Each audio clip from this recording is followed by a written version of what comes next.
ইরানের কাছে কি সত্যি চলে এসেছে সেই দানবীয় অস্ত্র যাকে ঘিরে মহা বিপদের মুখে যুক্তরাষ্ট্র ও ইসরায়েল? কারণ ইসরায়েলের প্রধানমন্ত্রী বেনিয়ামিন নেতানিয়াহুর দাবি, ইরানের কাছে নিশ্চিতভাবেই বিশেষ একটি শক্তিশালী অস্ত্র রয়েছে। এমনকি মার্কিন মূল ভূখণ্ডে হামলা চালানোর জন্য প্রয়োজনীয় ক্ষেপণাস্ত্র তৈরির পথেই রয়েছে তেহরান। ইহুদিবাদী নেতার এমন দাবিকে ঘিরে নতুন করে উত্তেজনা ছড়িয়েছে পুরো মধ্যপ্রাচ্যে। কিন্তু ইরানের সামরিক বহরে থাকা কোন দানবীয় অস্ত্রের কথা বলছেন নেতানিয়াহু? তবে কি মিসাইলে পারমাণবিক অস্ত্র ভর্তি করারই প্রস্তুতি নিচ্ছে তেহরান? ইরানকে ঘিরে নতুন কোনো ষড়যন্ত্রের ফাঁদ কি তৈরি করছে ইসরায়েল? কারণ দেশটির আগ্রাসী প্রধানমন্ত্রী আবারও তেহরানের পেছনে লেগেছে। এতদিন নেতানিয়াহু দাবি করে আসছিলেন যে ইরানের কাছে পর্যাপ্ত পরিমাণে সমৃদ্ধ ইউরেনিয়াম রয়েছে, দেশটি অল্প কিছুদিনের মাঝেই পারমাণবিক অস্ত্র তৈরি করে ফেলবে।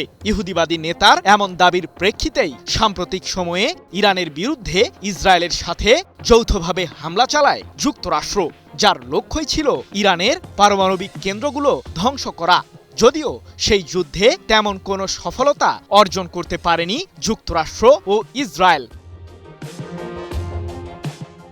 এবার নেতানিয়াহুর সুরে যেন কিছুটা পরিবর্তন এসেছে। তবে এই পরিবর্তনের পেছনেও যে লুকিয়ে আছে ইরানকে ঘিরে ইহুদিবাদী নেতার গভীর ষড়যন্ত্র, তা এরই মাঝে প্রকাশ পেয়েছে। পারমাণবিক অস্ত্র তৈরি না করলেও ইরানের কাছে নিশ্চিতভাবেই ভিন্ন কোনো অস্ত্র রয়েছে, যা অত্যন্ত ভয়ঙ্কর। এমন মন্তব্য করে ইসরায়েলের প্রধানমন্ত্রী নেতানিয়াহু বলেছেন, ইরানের কাছে রাসায়নিক অস্ত্র রয়েছে, এটি আমাদের জন্য আরেকটি হুমকি। যদিও সাম্প্রতিক যুদ্ধে ইরানের পারমাণবিক কেন্দ্রগুলোকে ধ্বংস করেছি আমরা, দেশটির পরমাণু বিজ্ঞানীদেরও হত্যা করেছি। ৮ জুলাই এক প্রতিবেদনে বিষয়টি নিশ্চিত করেছে ইসরায়েল ভিত্তিক সংবাদ মাধ্যম দ্য জেরুজালেম পোস্ট।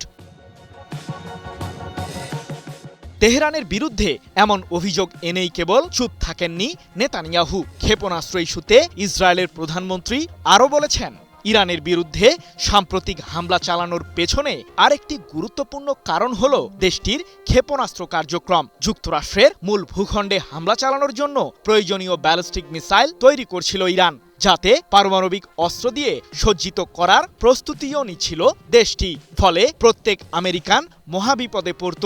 মার্কিন প্রেসিডেন্ট ডোনাল্ড ট্রাম্প যে সিদ্ধান্ত নিয়েছিলেন তা সঠিক ছিল। কিন্তু প্রশ্ন হলো, যুক্তরাষ্ট্রে পৌঁছানোর মতো মিসাইল তৈরির সক্ষমতা কি আদৌ আছে ইরানের? ইহুদিবাদীদের বিরুদ্ধে সাম্প্রতিক টানা ৪০ দিনের যুদ্ধের সময়ই ভারত মহাসাগরে অবস্থিত ব্রিটিশ যুক্তরাষ্ট্র পরিচালিত সামরিক ঘাঁটি দিয়াগো গার্সিয়াকে লক্ষ্য করে বেশ কয়েকটি মিসাইল ছুড়ে ইরান। আর পশ্চিমাদের এই সামরিক ঘাঁটিটির দূরত্ব তেহরান থেকে প্রায় ৪,০০০ কিলোমিটার। এরপর থেকেই বিশ্লেষক মহলে দাবি উঠতে থাকে যে মাঝারি পাল্লার ব্যালিস্টিক মিসাইলের মজুদ আছে ইরানের কাছে।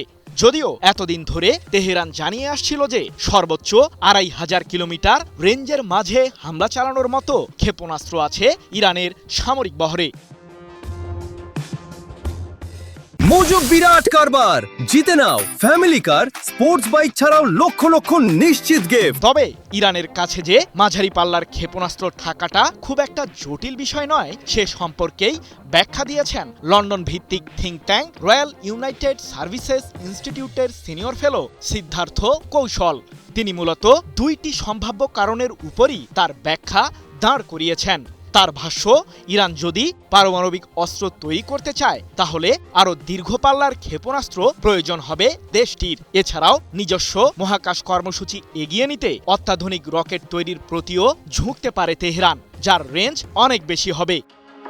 সৃজন মাহমুদ, নিউজ 24।